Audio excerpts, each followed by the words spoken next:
तो दोस्तों ये काइनेटिक थ्योरी ऑफ गैसेस का 4th वीडियो है। ठीक है, तो सबसे पहले 3 वीडियोस में हमने क्या सीखा है, थोड़ा सा उसको यहाँ पे रिवाइज करते हैं। सबसे पहले देखा कि हमने आइडियल गैस इक्वेशन क्या होता है। आइडियल गैस इक्वेशन क्या होता है दोस्तों, P V is equal to N R T. ये होता है आइडियल गैस इक्वेशन, जहाँ पे पी मतलब प्रेशर, वी मतलब वॉल्यूम, टी मतलब टेम्परेचर इन एब्सोल्यूट स्केल, और एन मतलब होता है नंबर ऑफ मोल्स। ओके, और नंबर ऑफ मोल्स निकालने का तरीका क्या है, ये total number of molecules divided by Avogadro's number.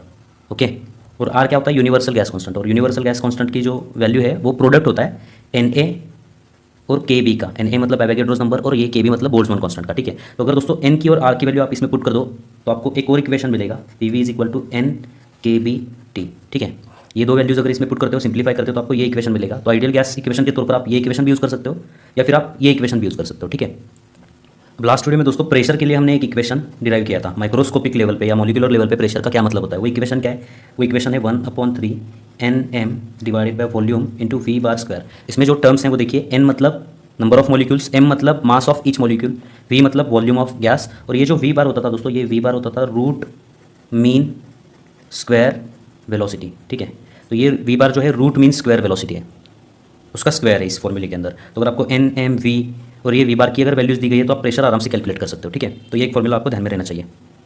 तो दोस्तों इस कंसेप्ट के ऊपर कुछ एग्जांपल्स हैं। सबसे पहले देखते हैं आपका जो एक्सरसाइज है उसके अंदर क्वेश्चन नंबर 12। सबसे पहले रीड करिए दोस्तों, आपकी स्क्रीन पर दिख रहा है, पेज नंबर देखिए 73, example number 12। 2 vessels A and B are filled with the same gas where volume temperature and pressure in vessel A is twice the volume temperature and pressure in vessel B। तो यहाँ पे दोस्तों दो vessels हैं, vessel A आप बोल सकते हो, ये एक वेसल है वेसल A और दूसरी एक वेसल है वेसल B। ओके, और इसके अंदर ये जो दो वेसल्स हैं ये सेम गैस से फिल किए गए हैं। ओके, इन दोनों के अंदर सेम गैस है, इन दोनों के अंदर जो है ये सेम गैस है। ठीक है, अब ये ए वेसल के अंदर का जो गैस है दोस्तों, उसका volume temperature pressure B gas से डबल है। मतलब आपको क्या दिया गया है, देखिए दोस्तों यहाँ पे volume of A is double volume of B. Okay, temperature of A is double the temperature of B और pressure of A is double the pressure of B, ये दिया गया है। और फाइंड आउट क्या करना है, आगे पढ़िए। Calculate the ratio of number of molecules of gas in vessel A to that of vessel B. तो आपको इसके अंदर कितने मॉलिक्यूल्स हैं, एन ए होंगे, और इसके अंदर कितने मॉलिक्यूल्स हैं, एन बी होंगे। इन दोनों का आपको यहाँ पे रेशो फाइंड आउट करना है। Calculate the ratio of number of molecules of gas in vessel A to that in vessel B. Okay, अब इसको सॉल्व करने की कोशिश करेंगे। इसको सॉल्व करने के लिए दोस्तों आपको N A upon N B find out करना है। तो हमें यहाँ पे आइडियल गैस इक्वेशन यूज़ करना होगा। Ideal gas equation P V is equal to N K B T, ये आइडियल गैस इक्वेशन हम यहाँ पे यूज़ करेंगे। ठीक है, तो ए गैस के लिए आइडियल गैस इक्वेशन क्या होगा दोस्तों, क्या होगा, pressure of A into volume of A is equal to number of molecules of gas A, okay, into Boltzmann constant. दोस्तों ये कांस्टेंट ही होता है। ठीक है, तो ए और बी के लिए सेम ही होगा। ठीक है, तो हम यहाँ पे के बी पुट करेंगे एंड टेम्परेचर ऑफ ए। तो ए गैस के लिए आइडियल गैस इक्वेशन ये होगा फॉर ए गैस या फिर for gas in vessel A. Okay, अब गैस इन वेसल बी के लिए क्या इक्वेशन होगा, pressure of B volume of B is equal to number of molecules in vessel B. Boltzmann constant दोनों के लिए सेम होगा दोस्तों, तो हम यहाँ पे के बी पुट करेंगे, ये कांस्टेंट है, दोनों के लिए इसकी वैल्यू सेम होगी। Okay, then temperature of B, this is for vessel B। okay, now if you want to find out Na upon Nb, so divide this equation 1 with this equation 2, what you will get?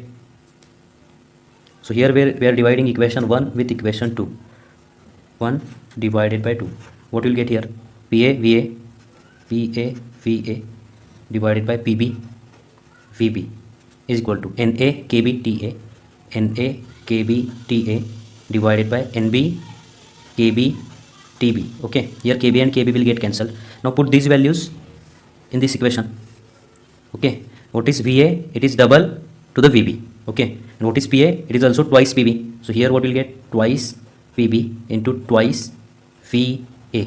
okay, यहाँ पे हमने क्या किया है, VA की जगह 2VB put किया है और PA की जगह 2PB पुट किया है, डिवाइडेड बाई यहाँ पे क्या होगा, PB इंटू PB। इसको ऐसे लिख लिया है हमने यहाँ पे, is equal to NA into T A कितना है दोस्तों, टी ए है twice T B. Okay, divided by यहाँ पे होगा N B into T B, यहाँ से टी बी कैंसिल हो जाएगा, वी ए। ओके, यहाँ पे वी बी होना चाहिए था, सॉरी। ठीक है, V A is equal to twice V B, तो हमने यहाँ पे ट्वाइस वी बी पुट करना चाहिए था। ठीक है, तो V B will get cancelled and P B will get cancel here. So यहाँ पे क्या मिलेगा, देखिए दोस्तों, 2 into 2 4 is equal to n A upon N B into ये यहाँ पे 2 होगा, ये 2 2 4। ठीक है, तो यहाँ से दोस्तों N A divided by N B आपको मिल जाएगा 2 या फिर 2/1, या फिर आप बोल सकते हो 2:1, and this is the final answer. Ratio of N A upon N B is 2/1। दोस्तों नेक्स्ट एग्जांपल देखिए, एग्जांपल नंबर 13 रीड करिए सबसे पहले। Gas in a cylinder is at pressure P. तो यहाँ पे एक सिलेंडर है, सिलेंडर के अंदर दोस्तों एक गैस है और इस गैस का प्रेशर यहाँ पे आपको दिया गया है। प्रेशर कितना है इसका प्रेशर है पी। ओके, आगे पढ़िए। If the masses of all the molecules are made 1/3 of their original value and their speeds are doubled then find the resultant pressure. तो यहाँ पे जो कंडीशन है दोस्तों, इसमें थोड़ा सा चेंजेस किया गया है। सबसे पहले तो हम देखते हैं कि यहाँ पे जो सिलेंडर था उसका प्रेशर पी था और इनके जो मॉलिक्यूल्स हैं उन मॉलिक्यूल्स का मास यहाँ पे हम एज्यूम करते हैं m था और इनका जो स्पीड है वो स्पीड v बार था, ऐसे हम यहाँ पे एज्यूम करते हैं। अब इनमें थोड़े से चेंजेस किए गए हैं। वो चेंजेस क्या है देखिए। If the masses of all the molecules are made 1/3 of their original value. तो अब वही सिलेंडर है, उतने ही मॉलिक्यूल्स होंगे, लेकिन अब चेंज क्या किया गया है दोस्तों, यहाँ पे जो मासेस हैं मॉलिक्यूल के वो इससे 1/3 है, ओरिजिनल वैल्यू के 1/3 है। मतलब नया जो मास है मॉलिक्यूल का यहाँ पे उसको हम m' बोलेंगे, वो कितना है 1/3 to its original value. Okay, और इसका जो स्पीड है वो डबल किया गया है। यहाँ पे जो स्पीड है वो डबल किया गया है। पहले कितना था v बार था, तो नया स्पीड को हम बोलेंगे यहाँ पे डैश v बार डैश, वो कितना है इससे डबल है। ओके, तो यहाँ पे हमें क्या फाइंड आउट करना है, then find the resultant pressure. आपको यहाँ पे रिजल्टेंट प्रेशर फाइंड आउट करना है। तो रिजल्टेंट प्रेशर को हम यहाँ पे पी डैश बोलेंगे, पी डैश आपको यहाँ पे कैलकुलेट करना है। ठीक है, तो प्रेशर का इक्वेशन दोस्तों हमें यहाँ पे पता है। प्रेशर का इक्वेशन अगर प्रेशर पी होगा, m मास होगा, v root mean square velocity होगी, दोनों का वॉल्यूम क्या है दोस्तों सेम है, v बोलेंगे हम, और नंबर ऑफ मॉलिक्यूल्स n है। ठीक है, तो इस कंडीशन के लिए p का इक्वेशन क्या बनेगा दोस्तों, p will be equal to what, हमें इक्वेशन पता है 1/3 nm। ओके, n मतलब नंबर ऑफ मॉलिक्यूल्स, m मतलब इसका मास, डिवाइडेड बाय v मतलब यहाँ पे वॉल्यूम होगा, और ये रूट मीन स्क्वायर वेलोसिटी कितनी है v बार, रूट मीन स्क्वायर स्पीड जो है वो v बार है, उसका स्क्वायर होगा। तो इस कंडीशन के लिए प्रेशर का इक्वेशन ये होगा। इस कंडीशन के लिए दोस्तों प्रेशर का इक्वेशन क्या बनेगा, देखिए यहाँ पे प्रेशर कितना है p डैश, तो p dash will be equal to what 1/3 into number of molecules n है, तो यहाँ पे n होगा, लेकिन मास अब कितना है दोस्तों, यहाँ पे मास m डैश है, तो m dash divided by volume same है, और स्पीड कितना है v बार डैश है यहाँ पे, तो v बार डैश का स्क्वायर होगा। ओके, अब आपको यहाँ पे क्या फाइंड आउट करना है, p डैश फाइंड आउट करना है। तो इक्वेशन 2 को हम यहाँ पे क्या करेंगे, इक्वेशन 1 से डिवाइड करेंगे, इक्वेशन 2 डिवाइडेड बाय इक्वेशन 1 करेंगे। क्या इक्वेशन मिलेगा, p dash divided by p dash divided by p is equal to 1/3 nm dash divided by v into v bar dash square. Okay, और यहाँ पे क्या मिलेगा आपको 1/3 nm divided by volume v, okay, into v bar square. तो यहाँ पे देखिए ये 1/3 कैंसिल हो जाएगा, n will get cancelled, volume will get cancelled, and what new equation will get here, p dash divided by p will be equal to what m dash into v bar dash square divided by m into v bar square. ठीक है दोस्तों, आपको पता है m dash कितना है 1/3 m, और v bar dash कितना है, v बार डैश कितना है, ये ट्वाइस v बार है, तो इसको हम यहाँ पे पुट करते हैं। ये जो वैल्यूज़ हैं इसको हम यहाँ पे पुट करते हैं, तो आपको क्या मिलेगा देखिए यहाँ पे p dash divided by p dash divided by p will be equal to what m dash मतलब 1/3 m है ना, तो यहाँ पे 1/3 m पुट करेंगे हम, और ये v बार डैश कितना है ट्वाइस v बार है, तो यहाँ पे ट्वाइस v बार का स्क्वायर हो जाएगा, डिवाइडेड बाय जो m है, और ये जो v बार स्क्वायर है इसको ऐसे लिखना है। ठीक है, तो नया इक्वेशन क्या मिलेगा देखिए दोस्तों, यहाँ पे p dash divided by p will be equal to what 1/3 m से m कैंसिल हो जाएगा, ट्वाइस v बार ब्रैकेट का स्क्वायर मतलब क्या होगा यहाँ पे 4v बार का स्क्वायर डिवाइडेड बाय यहाँ पे v बार का स्क्वायर है, ये v bar square will get cancelled, and here will get what p dash divided by p is equal to 4 divided by 3। Okay, what will be p dash, no p dash, therefore p dash will be equal to what 4/3p।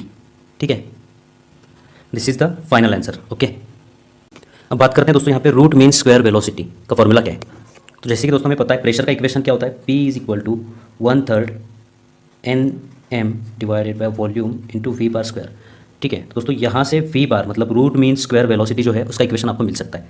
क्या करना है आपको, v bar square यहाँ पे ही put करना है, यहाँ पे रखना है, v बार स्क्वायर हम यहाँ पे रखेंगे, और बाकी के जो टर्म्स है उनको इधर लेके आएंगे। तो ये क्या होगा 3p इंटू v, ये 3v न्यूमरेटर में चला जाएगा, तो यहाँ पे क्या होगा ये 3pv, और nm डिनोमिनेटर में चला जाएगा। ठीक है, तो यहाँ पे दोस्तों एक इक्वेशन आपको मिलता है, रूट मीन स्क्वायर वेलोसिटी का जो स्क्वायर है उसके लिए आपको एक इक्वेशन मिलता है यहाँ पे। तो ये पहला इक्वेशन बोल सकते हो, यहाँ से आप रूट मीन स्क्वायर वेलोसिटी पता कर सकते हो अगर ये टर्म्स दिए हुए हैं तो।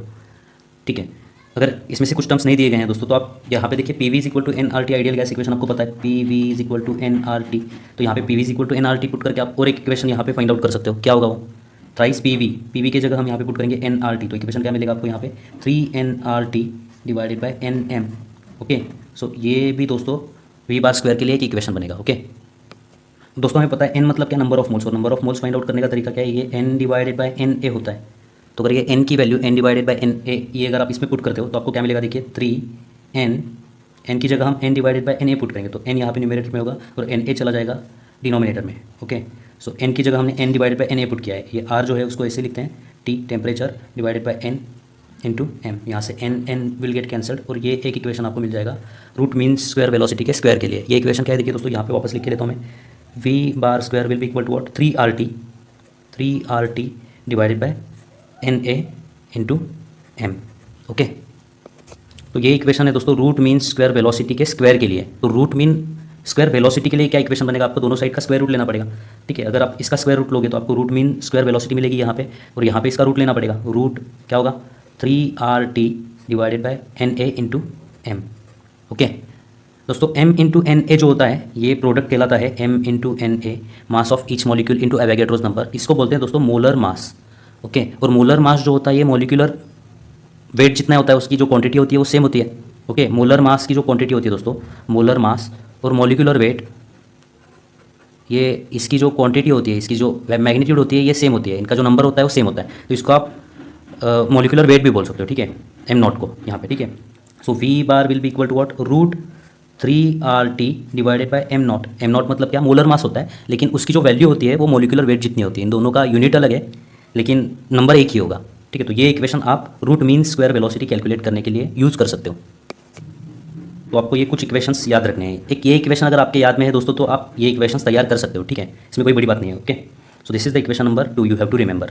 तो रूट मीन स्क्वायर वेलोसिटी किन चीज़ों पे डिपेंड है दोस्तों, ये मॉलिक्यूलर वेट पे डिपेंड है, ये आर पे डिपेंड है, यूनिवर्सल गैस कांस्टेंट पे, ये टेम्परेचर के ऊपर डिपेंड है। तो अलग अलग टेम्परेचर के लिए मॉलिक्यूलर स्पीड अलग अलग होगा।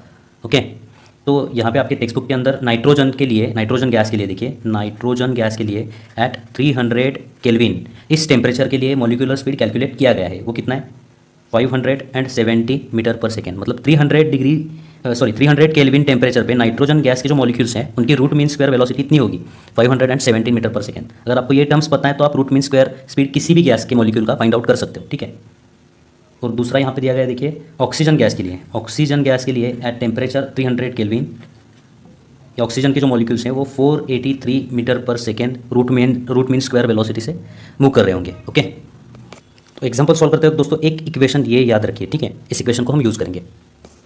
तो अब पेज नंबर देखिए दोस्तों 61 के ऊपर एक सॉल्व एग्जांपल है, एग्जांपल नंबर 3.2। इसको हम यहाँ पे सॉल्व करते हैं। 3.2 at 300 kelvin what is the RMS speed of helium atom. तो टेम्परेचर जब 300 केल्विन होगा तो हीलियम एटम की आपको यहाँ पे क्या करनी है, आरएमएस स्पीड फाइंड आउट करनी है, मतलब आपको यहाँ पे वी बार फाइंड आउट करना है। ओके, आगे क्या दिया गया है देखिए दोस्तों, mass of helium atom is 4U।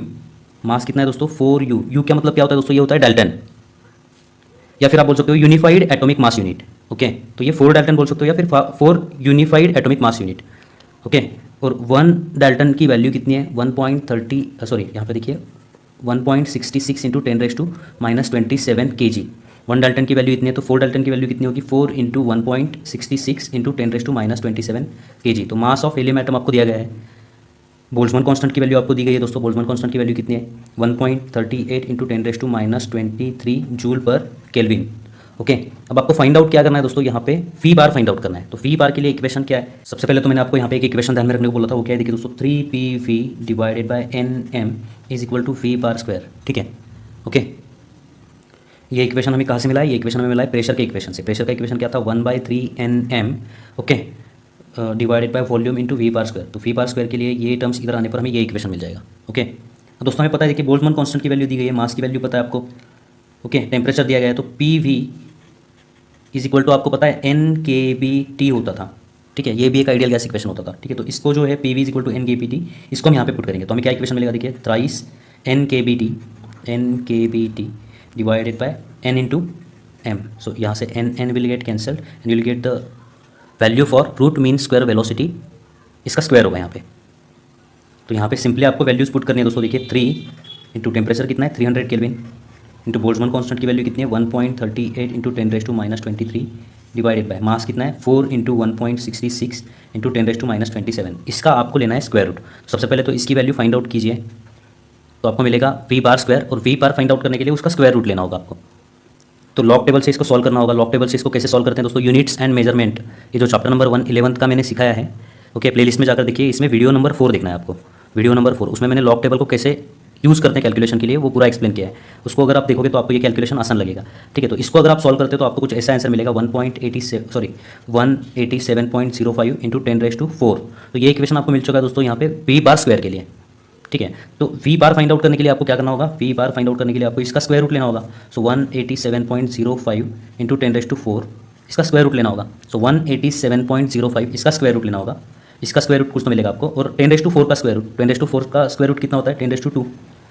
तो आपको सिर्फ यहाँ पे 187.05 का स्क्वायर रूट लेना होगा। स्क्वायर रूट कितना है देखिए, ये है 13.68। ये पूरा लॉग टेबल का यूज़ करके आप फाइंड आउट कर सकते हो। ठीक है, तो आपको रूट मीन स्क्वायर स्पीड यहाँ पे मिल चुका है, जो कि इसका यूनिट होता है मीटर पर सेकेंड। ठीक है दोस्तों, ये जो रूट मीन स्क्वायर स्पीड है इसके ऊपर और कुछ एग्जांपल्स हम सॉल्व करेंगे लेकिन नेक्स्ट वीडियो में। ठीक है, तो मिलते हैं दोस्तों आपसे अगली वीडियो में, तब तक के लिए धन्यवाद।